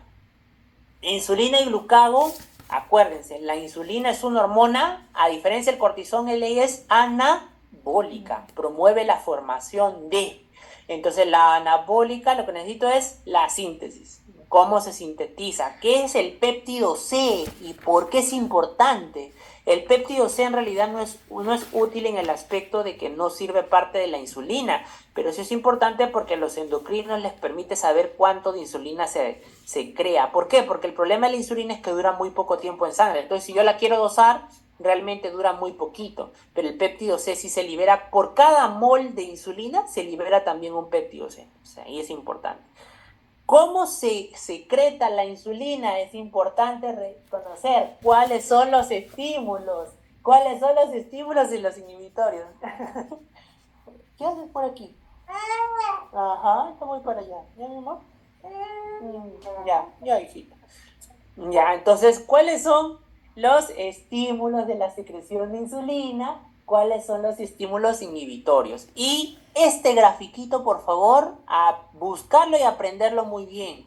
¿Qué cosa es la subunidad de sulfonilurias? ¿Qué es el GLUT4? ¿Cómo hace la glucosa para inducir que los gránulos de insulina se liberen? ¿Y cuáles son las otras sustancias que pueden disminuirlo? Entonces, este cuadrito sí o sí va a venir en el examen. Y lo que sí o sí viene es esto. No, control de secreción, no, ya activación de receptores tampoco. Efectos sobre la insulina en los hidratos de carbono, en el músculo, en el hígado, en la síntesis y depósito de lípidos, en el crecimiento de proteínas. Esas 4 diapos sí o sí van a venir. Entonces revísenlo muy bien en el Gaiton, porque recuerden que yo no solo pregunto de diapos. Entonces acuérdense, efectos de la insulina sí o sí en hidratos de carbono, en el hígado, en el músculo, en los lípidos y en las proteínas. Esto sí o sí voy a preguntar. Ahí se van a dar cuenta porque estoy diciendo que la insulina es anabólica. Y el glucagón, que básicamente se contrapone a la insulina. Pero recuerden siempre lo que les dije ya a mis alumnos. Si bien es cierto el glucagón se contrapone a la insulina, ¿es más importante el glucagón que la insulina? No, ¿qué hemos dicho? Que es más importante la ausencia o la presencia de la insulina más que el glucagón. El glucagón es un coadyuvante al contraponerse a la insulina, pero realmente la ausencia de insulina de por sí sola es la que hace los efectos, ¿no? Entonces eso es. Muy bien, ya vamos a acabar. A ver, para decirles muy bien. Seguimos, que nos falta. hemato. Vamos ahora a hemato. ¿Dónde está hemato? Ya me murió un ratito. Ya, a ver. ¿Qué vamos a preguntar en hematología? Los componentes de la sangre. Una pregunta, no sé por qué las preguntas más sencillas han caído, chicos. Tienen que saber qué cosa es suero, qué cosa es plasma y qué cosa es sangre. Son cosas diferentes. La sangre es el plasma más componente sanguíneo. Entonces, el plasma no tiene componentes celulares, por lo tanto, el plasma no tiene plaquetas. Yo no sé por qué me han contestado algunos que el plasma tiene plaquetas. Me da ganas de darle una cachetada a algunos ahí cuando todavía venían a reclamar. Entonces, ¿cómo van a decir que el plasma tiene plaquetas? Ya, por Dios, casi me provocan un infarto. Ya está. Entonces, el plasma no tiene células, chicos. El plasma tiene proteínas, electrolitos y nutrientes. Entonces, doctor, ¿cuál es la diferencia entre suero y plasma? El suero no tiene... ¿Qué cosa no tiene el suero? Fibrinógeno. Factores de coagulación. Ya, o sea, ¿qué cosa no tiene? Coagulantes. Proteínas, chicos. Proteínas. Suero es agua, electrolitos y nutrientes sin proteínas. El plasma es suero con proteínas y la sangre es plasma con elementos formes, o sea, eritrocitos, leucocitos y plaquetas. Ya, chicos, por eso tiene que quedar claro, ¿ah? Si no, después, increíblemente, yo a veces voy al hospital y que a veces ni mis residentes saben eso y ya me da ganas de desgarrarme las vestiduras como Caifás ahí cuando les escucho hablar barrabasadas. Ya. Componentes del plasma, ahí están, miren, están los electrolitos, fosfatos, bicarbonatos, ¿no? Ahí están, muy bien. Doctor, ¿hay un montón de proteínas en el plasma? Sí. Entonces, ¿qué hago? Tengo que saber este cuadrito. ¿Qué hacen esas proteínas? Algunas son antiproteasas, los factores de la coagulación, como dijo el doctor. Otras son hormonas, otros son los transportadores de las hormonas, ¿no? Que transportan, proteínas transportadoras. ¿Cuál es la proteína más abundante del plasma? La albúmina. ¿Cómo se ha llegado a determinar las proteínas? Mediante un proceso que se llama el proteinograma electroforético. Entonces, pregunta de examen. ¿Cuáles son las proteínas que están en la cadena alfa, alfa 1, alfa 2, beta y gamma? ¿Cuáles son las gamma? Las inmunoglobulinas, los anticuerpos, ¿no? Los anticuerpos. ¿Ya? Muy bien. Las funciones de la sangre, que lo pregunté y no sé por qué han fallado.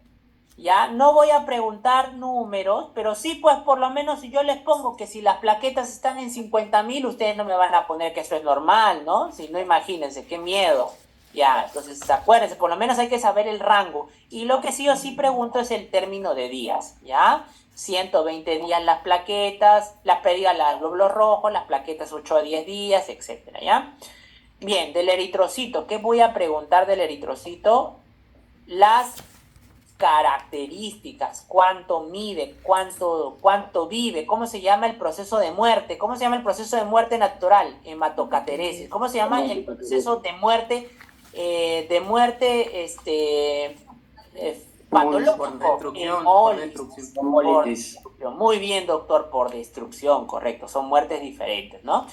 Muy bien, entonces eso voy a preguntar, ¿qué más? Aspectos importantes, ya, esto sí, este cuadrito, porque esto habla de cómo es el metabolismo en el interior del eritrocito. Acuérdense que el eritrocito no tiene mitocondrias, y al no tener mitocondrias, pese a tener oxígeno porque se une a la hemoglobina, aunque no lo crean, el eritrocito cumple un proceso anaeróbico, porque no tiene mitocondrias, por lo tanto no tiene cadena de electrones.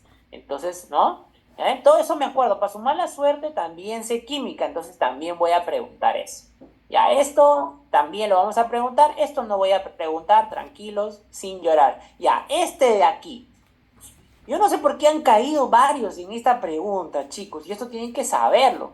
Yo empiezo a producir eritrocitos desde el saco vitelino, luego por el hígado y vaso, y luego la médula ósea. Todos mis huesos están en la capacidad de producción, o la gran mayoría de la producción de médula ósea, pero conforme va pasando el tiempo, mis huesos van perdiendo esa capacidad, y los únicos que se quedan con esa capacidad son las vértebras, el esternón y las costillas. Los primeros que funcionan en gran cantidad son el fémur y la tibia. ¿Ya? Muy bien. Esto de acá no tanto. Esto sí, el proceso. ¿Cuáles son los pasos de maduración del eritrocito? ¿Cuál es el previo al eritrocito maduro? El reticulocito. ¿Hasta dónde tiene núcleo? Hasta el eritroblasto ortocromático, ¿ya?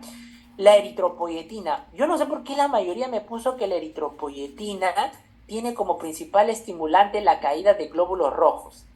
Yo que soy nefrólogo casi lloro de la indignación. No, La eritropoyetina tiene como principal agente inductor la baja del oxígeno, chicos. Por eso les puse en esta diapo que cuando yo tengo poca cantidad de oxígeno se crea algo que se llama el factor de inducido por hipoxia.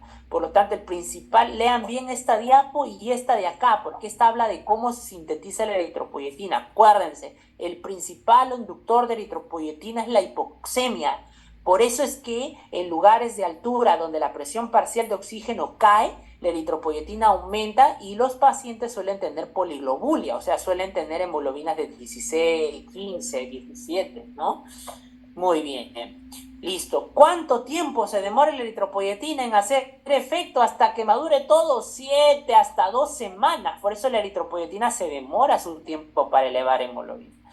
Bien, igualito esto de acá, el mecanismo de la cianocobilamina y ácido fólico. Acuérdense qué cosa es el factor intrínseco, qué parte del estómago crea el factor intrínseco y dónde se une la vitamina B12, ¿dónde? En el ilio. El ilio se une el factor intrínseco unido a la vitamina B12. O sea que tiene que llegar hasta el ilio para recién absorberse. Por eso es que requieres al factor intrínseco, porque en todo lo previo no se va a poder absorber.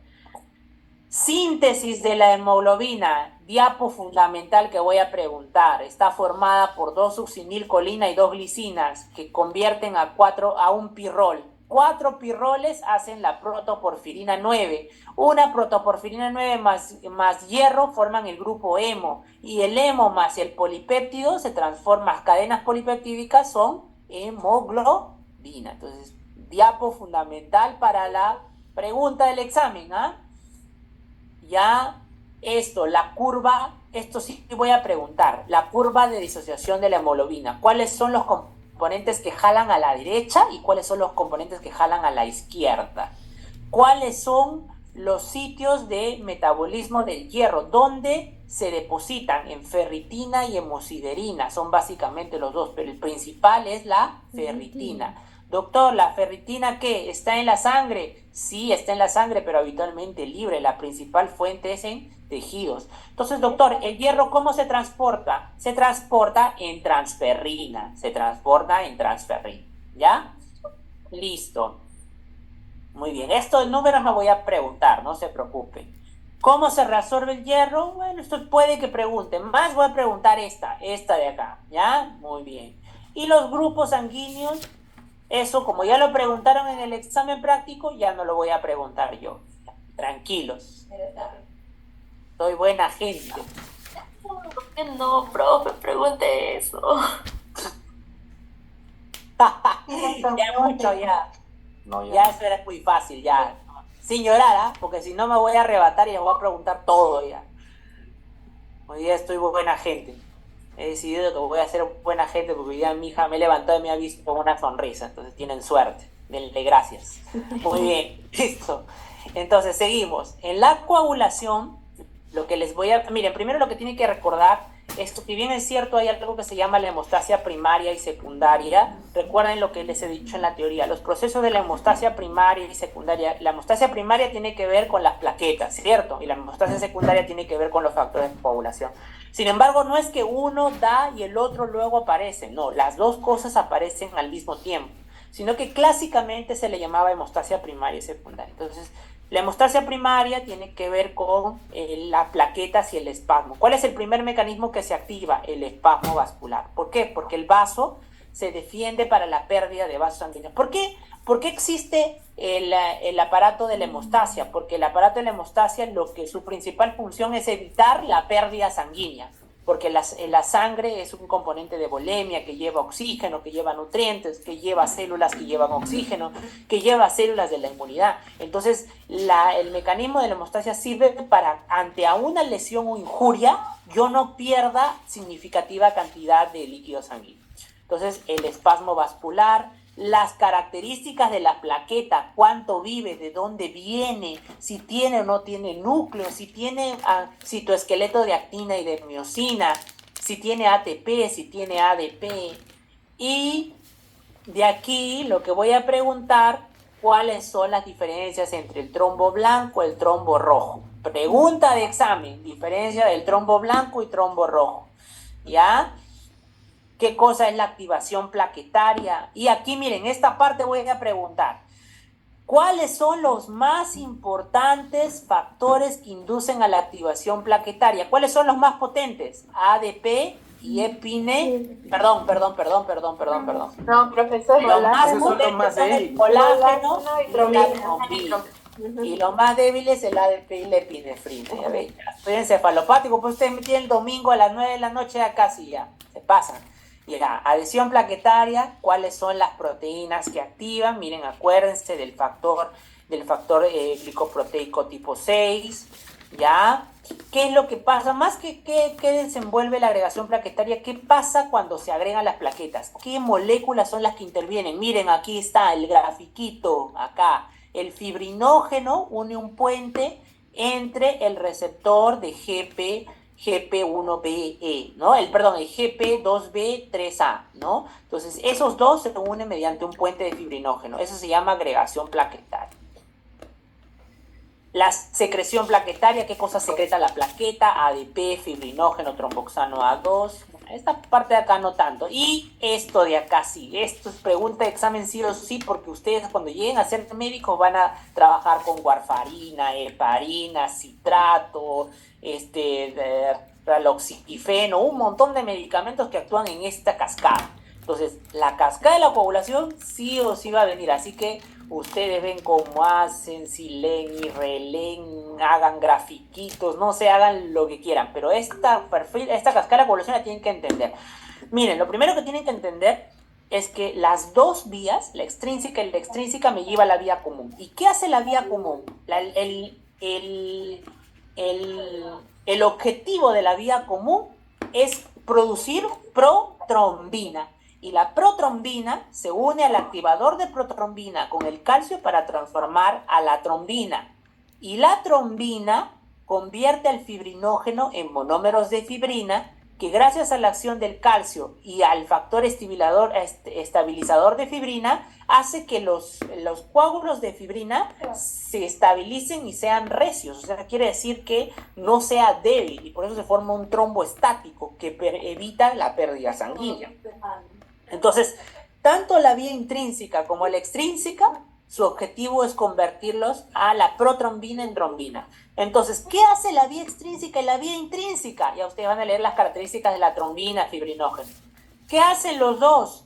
Lo que hacen es llegar a ese punto. Entonces, la vía intrínseca, mediante el trauma tisular, ¿no? Miren, acuérdense, el factor tisular activa al factor 7, el factor 7 se forma en un factor activado, y el factor activado activa al factor 10, el factor 10 requiere del calcio para activarse, pero miren, también requiere el factor tisular, y el factor 10 activado activa la protrombina por acción del factor 5, el calcio y el factor tisular. Eso quiere decir, miren, que todos los factores intervienen prácticamente. Y el activador de protrombina activa la protrombina con trombina. O sea, acá ya estoy en la vía común, ¿no? En la vía común. ¿Ven? Entonces esta vía es corta. Es la más fácil. La más compleja es la vía intrínseca, ¿no? Esta de acá. Esta tiene que ver con la acción del colágeno que hay por debajo del endotelio. Activa el factor 12. El factor 12 se activa en factor 12 activado, que con la presencia de quininógenos, precalicreína, se activa y se activa al factor 9, el factor 11 se transforma en factor 11 activado, que con acción del calcio se transforma en el factor 9. El factor 9 se activa y se transforma en factor 9 activado. Y el factor 9 activado, el factor 8 que se activa por la trombina, o sea, la trombina la que acabamos de activar acá. O sea, quiere decir que son efectos simultáneos, chicos, por eso les digo, no es que sucede uno después del otro, sino que son efectos simultáneos. Esta misma protrombina, que es a la que yo quiero llegar, ya activa al factor 8, el factor 8 activado, y activa el factor 10, y ya está. Tengo factor de activador de protrombina por acción del factor 10 activado, ¿ya? Entonces, ven, esta es la más larga. Entonces tengo que estudiar estos cuadritos que están acá, y este cuadro que está acá, que cayeron varios. Cada factor tiene una numeración de acuerdo a cómo han sido descritos, pero cada uno es un elemento en particular. El factor 1 es el fibrinógeno, el factor 2 es la protrombina, el factor 3 es el factor tisular, el factor 4 es el calcio, el factor 5 es la procalicreína, el factor 7 es la protrombina de conversión acelerador. ¿Cuál es el factor de Hagemann? ¿Cuál es el factor antihemofílico B y cuál es el antihemofílico A? ¿Por qué se llaman así? Porque hay alteraciones genéticas de estos factores que promueven a la coagulación, al sangrado, ¿no? Como la hemofilia, ¿no? Muy bien. Y esta cuadrito que está chiquitito de acá, acuérdense que en la sangre no hay solo proteínas que promueven la coagulación, sino proteínas que la regulan. ¿Cuáles son? La proteína C, la proteína S y la trombomodulina. Así que acuérdense muy bien qué hace cada una, porque hay varios que han caído que la proteína C activa la C activa la S y no, es al revés, ¿ya? Muy bien, y esta diapo también, la lisis del coágulo. ¿Qué cosa es la plasmina? ¿Qué cosa es el factor inhibidor del plasminógeno, el PAI-1? ¿No? ¿Por qué hay la lisis del coágulo? Porque el coágulo sirve para evitar la pérdida sanguínea hasta que el endotelio se repara. Una vez que el endotelio ya se reparó, si yo mantengo el coágulo, el flujo sanguíneo va a disminuir y por lo tanto el tejido que irriga ese vaso me trae en hipoxemia. Entonces ese coágulo no se puede quedar para siempre, tiene que diluirse y esa dilución lo hace la plasmina. Entonces vean qué cosa es el activador del plasminógeno, quién lo activa, qué es lo que hace. Mira, la plasmina lo que hace es romper esos coágulos de fibrina que se estabilizaron, la plasmina lo rompe y lo degrada para que pueda romper al coágulo, ¿ya? Y para finalizar, en la inmunidad, lo que vamos a hacer es revisar acá preguntas de examen sí o sí, antes de que terminemos, sí o sí. Esto de acá, ¿cuál es la diferencia entre la inmunidad innata y la adaptativa? Eso sí o sí voy a preguntar. Entonces, lo que tienen que saber para el examen es cuál es la diferencia entre inmunidad innata y adaptativa. ¿Qué cosa es la inmunidad adaptativa? ¿Quién lo contempla? La unidad tumoral y la inmunidad celular. ¿Qué célula es la que responde a cada uno? La inmunidad tumoral, el linfocito B. La inmunidad celular, el linfocito T. Y el linfocito T, a su vez, tiene dos tipos de subtipos, el citotóxico y el helper, ¿no? El helper es el que, en la teoría, ¿se acuerda? Lo dijimos, él no se ensucia las manos, él no mata a nadie, él ordena todo, él es el general. En realidad, el linfocito T es el comandador de la respuesta inmune, ¿no? Él no mata a nadie, pero sí ordena a los demás que maten, ¿no? Entonces, mientras que el linfocito T, él es el avesado, él es del armas tomar, él agarra y mata de frente la célula. ¿Qué más vamos a preguntar? ¿Cuáles son las características de los neutrófilos? ¿Para qué sirven? ¿Cuándo actúan? ¿Cuánto tiempo viven en sangre? ¿Por qué son las respuestas de la inflamación más aguda? ¿Cuánto tiempo duran? Miren, el neutrófilo está aproximadamente 1 o 2 días y después se mueren. Por eso cuando hay neutrófilo hablo de una inflamación aguda, ¿no? ¿Qué hace el neutrófilo? ¿Qué hacen cómo se mudan? ¿Cómo se mudan? Mediante la quimiotaxis, ¿no? La quimiotaxis. ¿Cómo se llama el movimiento? ¿Cómo hacen que los neutrófilos y los macrófagos vayan hasta un punto? Mediante la quimiotaxis. Los macrófagos, acuérdense el sistema monocito macrófago, acuérdense que hay un tipo de macrófagos que se mudan a un tejido, ¿no?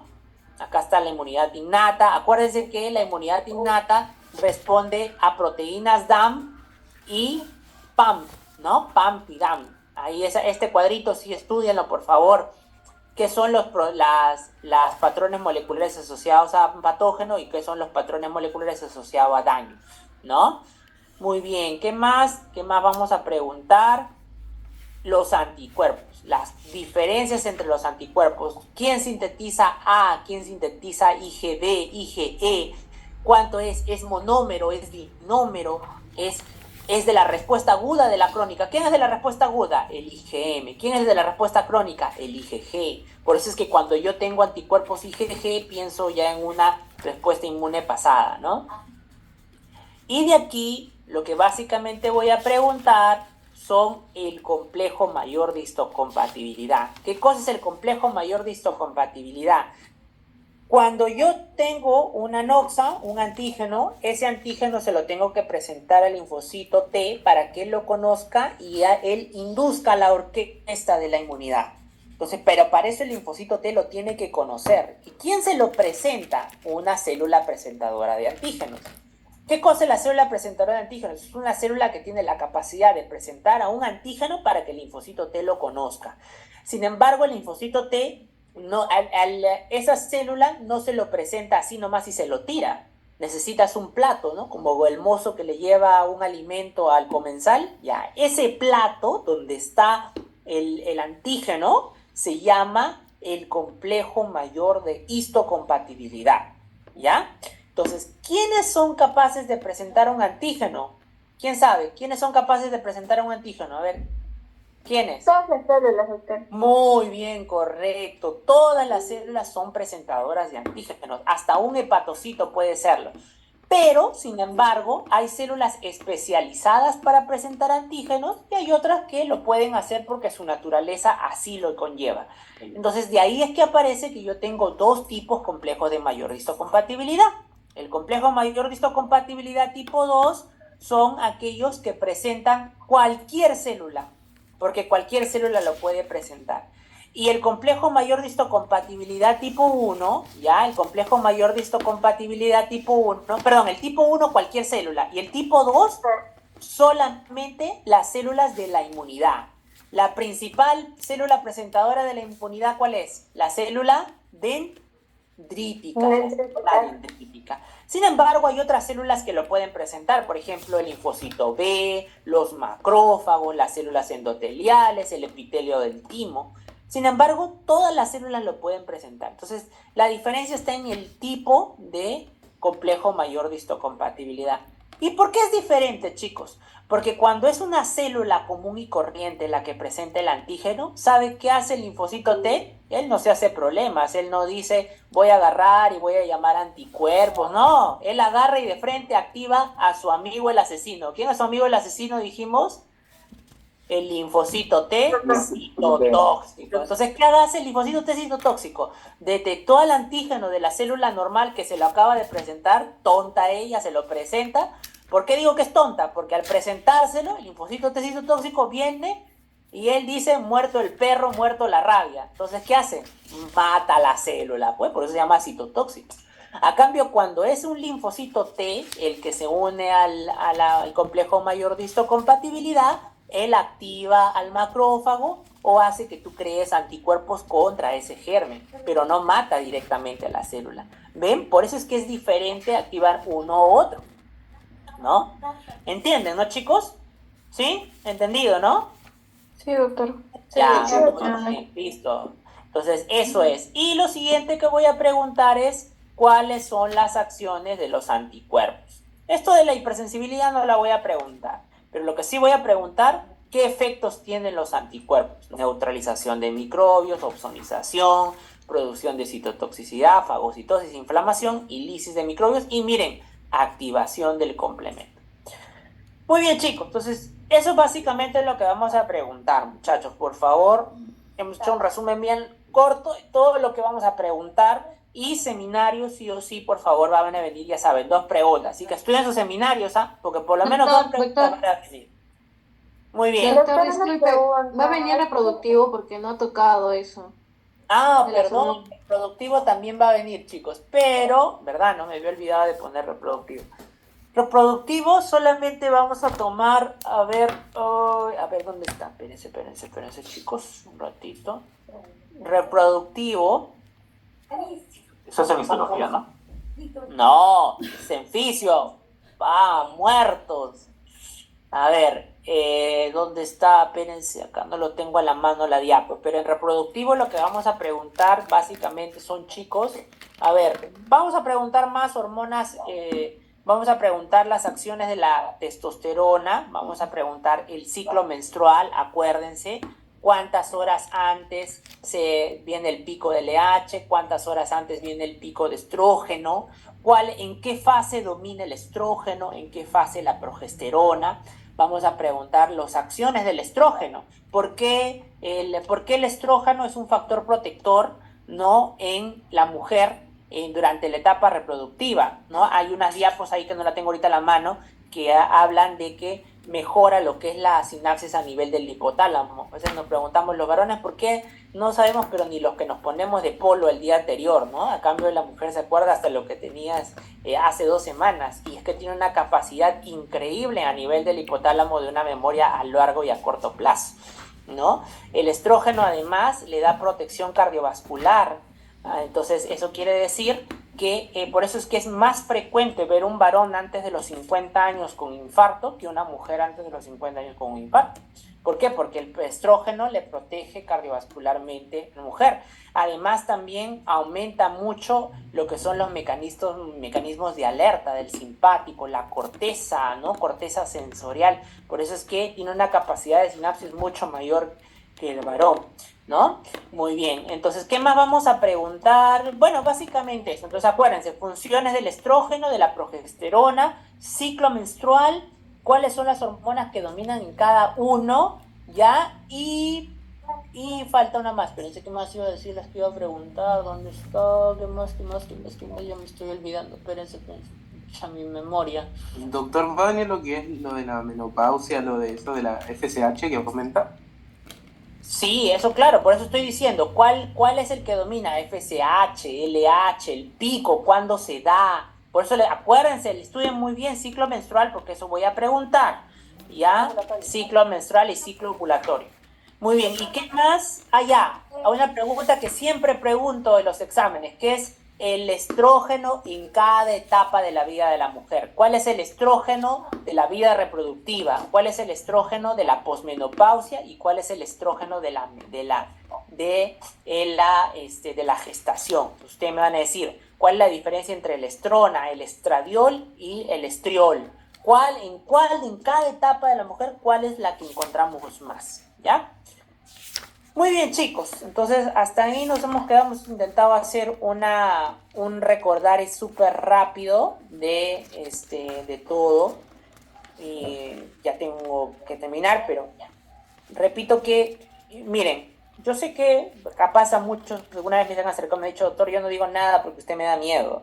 No sé si porque soy feo o porque soy muy gritón, pero el tema es que yo soy muy exigente, chicos, porque como les dije yo a mis alumnos de teoría, nosotros tratamos con vidas. Nuestros errores significan la vida de una persona, no significa pérdida de dinero. El dinero es reparable, el trabajo se puede obtener otra vez cuando uno es profesional y ya tiene su trabajo, etcétera. Pero una vida de una persona no se puede recuperar. ¿Y de qué depende la vida de nuestras personas? Depende del conocimiento que tú tengas. Acuérdense de mí, que van a ver muchas veces en los hospitales que a veces hay pacientes que demoraron su diagnóstico o demoraron su atención solo porque el médico no sabía qué hacer o el médico no sospechó de una patología que era evidente en el momento de la primera evaluación. Entonces eso depende de un conocimiento básico de fisiología. Mi grado de exigencia no está involucrado con cuántos alumnos puedan jalar y cuánto a mí me puedan dar. Alguna vez una alumna me dijo a mí que a mí me daban más por jalar alumnos. Nada más lejano de la realidad, aparte de ser una ofensa, obviamente, ¿no? ¿Cómo se llama? Porque mi intención, primero para empezar, que a mí no me pagan ni un sol por jalar. Si no, imagínense, chicos, ya a estas alturas sería millonario, porque trabajo en varias universidades y en varias ya me hubieran pagado una cantidad enorme por jalar alumnos. Sino porque el objetivo es que ustedes aprendan el curso. Siempre les voy a decir que es preferible que tú te tomes los años que te tengas que tomar, así no logres ser médico en 10 años, ¿no? En 7 años, sino de repente en 8 o en 10, ¿no? Pero lo importante es que tú salgas buen médico. Si sales un médico a los 7 años mediocre, eres un médico que vas a ser un peligro para la salud pública, ¿no? Entonces, cuando tú vas a una clínica o vas a una posta o vas a un hospital, quieres que le toque el mejor médico, no a ti, sino a tu papá o a tu mamá, ¿cierto? Yo no creo que ustedes quieran que le toque un médico mediocre, ¿cierto?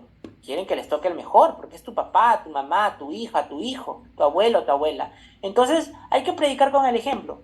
Si yo quiero que me toque un buen médico, entonces yo tengo que ser un buen médico, ¿no? No por un tema de ganar más dinero, sino por un tema de lo moralmente correcto, ¿ya? Entonces, bueno, espero que el día martes les vaya muy bien. Honestamente les digo que yo espero que aprueben varios, que aprueben por lo menos todos. Ese es mi gran objetivo, pero aprueben conociendo, no aprueben por paporretear, porque eso sí no lo acepto, ¿ya? Así que estudien, chicos, estudien nada más, porque créanme que por estudiar queda mucho más, mucho más. Yo sigo estudiando todos los días, trato de estudiar siempre algo.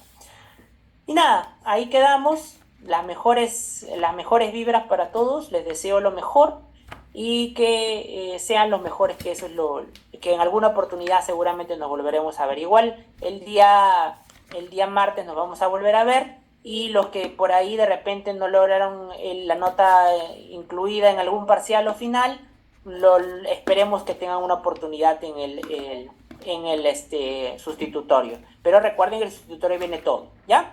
Muy bien, chicos, a ver, escriban rapidito, por favor, porque ya estamos por irnos a ver primero. Las notas de unidades, disculpe, va a salir antes de dar el parcial, supongo, ¿no? Van a estar antes de dar el parcial. A ver, chicos, ¿qué dije temprano? Dije que primero probablemente ya va a estar para el día lunes, muy probablemente ya para el día lunes, y que el día martes ya probablemente va a estar ya, porque recuérdense que para las notas de unidades faltan las notas de los profesores. Ya casi todos han entregado, pero faltan por ahí algunos que todavía no han podido terminar, porque están terminando de subir a sus Exceles. Cuando termine de subir sus Exceles, ya yo voy a tener todos los promedios, ¿ya?